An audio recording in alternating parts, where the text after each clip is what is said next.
शुद्ध पदार्थ वे पदार्थ हैं। अब शुद्ध तो वही होगा जिसके दाने एक जैसे होंगे, जिसके अणु एक जैसे होंगे। तो इसका बा उत्तर सही हो जाएगा, जिसमें सभी अणु समान प्रकृति के हों।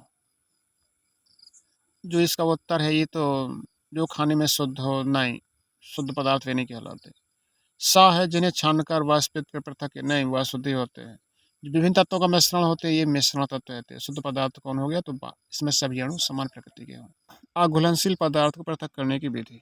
अघुलनशील पदार्थ हो जो घुल नहीं पा रहा, तो सीधी सीधी आराम से निकाल लेंगे, निथार कर निकाल लेंगे, निथार कर निकाल लेंगे, मतलब अच्छे आकर निकाल लेंगे उसे। बहुत आसानी से निकल जाएगा, धीरे धीरे करके निकाल लेंगे। जैसे पानी में बालू मिल गई है तो बालू अघुलनशील पदार्थ है, तो पानी धीरे धीरे पानी निकाल लेंगे और फिर बालू बर्बाद, बालू अकेली बचेगी तो ये तो निथार कर हो जाएगा।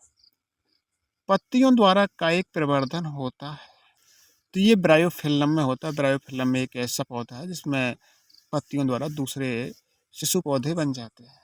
शिशु पौधों में जड़ें निकल आती हैं, पत्तियों में जड़ें निकल आती हैं। निम्नलिखित में से कौन सी घटना गुरुत्व बल का उदाहरण नहीं है? गुरुत्व बल क्या है? ये रिपीट क्वेश्चन है। समतल पर गाड़ी का धकेलना। दौड़ने हेतु उपयुक्त अनुकूलित प्राणी है, मतलब दौड़ने के लिए कौन सा, तो सिर्फ दौड़ता ही रहता है तो वो है एंटीलॉप।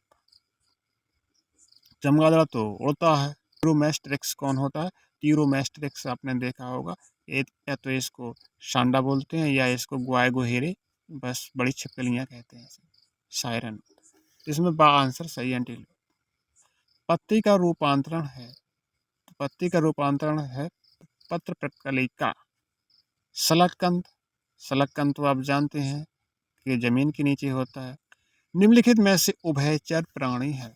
उभयचर कौन होता है? जो जल में भी रहता है और थल में भी रहता है। तो ऐसा कौन सा है? कछुआ। क्योंकि गाय है, चूहा है, खरगोश है, ये तो थल पर रहते हैं, जमीन पर रहते हैं। निम्नलिखित में से यौगिक कौन सा है?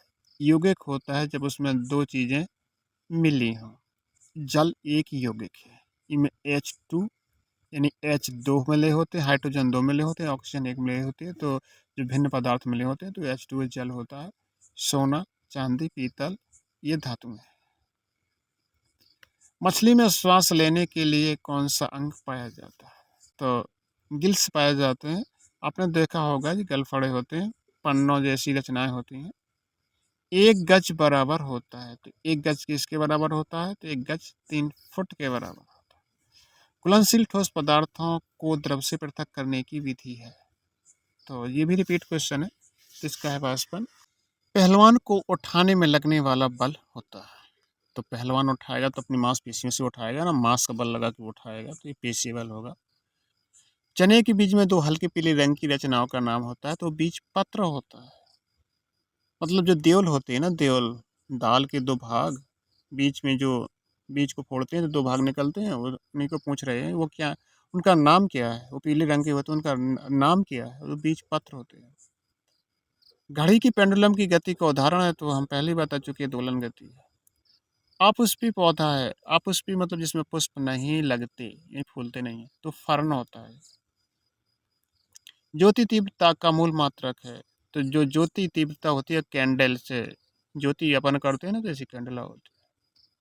ऊर्ध्वपातन विधि द्वारा निम्नलिखित में से किसको पृथक किया जाता है? तो इसका दाव हो जाएगा नमक एवं कपूर के मिश्रण। ऊर्ध्वपातन विधि द्वारा अलग कर लेते हैं। अगर नमक कपूर में मिल गया तो उसको जला देते हैं, तो कपूर वाष्प हो जाएगा, नमक अकेला मिल जाएगा। निम्नलिखित से तने का रूपांतरण नहीं है, तो तने का रूपांतरण अदरक भी है, आलू भी है और हल्दी भी है। ये अदरक होते हैं, ये क्या होते हैं? तने होते हैं। जो शकरकंद होता है ये जड़ होता है। क्या होता है शकरकंद? शकरकंद एक जड़ होता है, और आलू, हल्दी और अदरक ये सब तने होते हैं।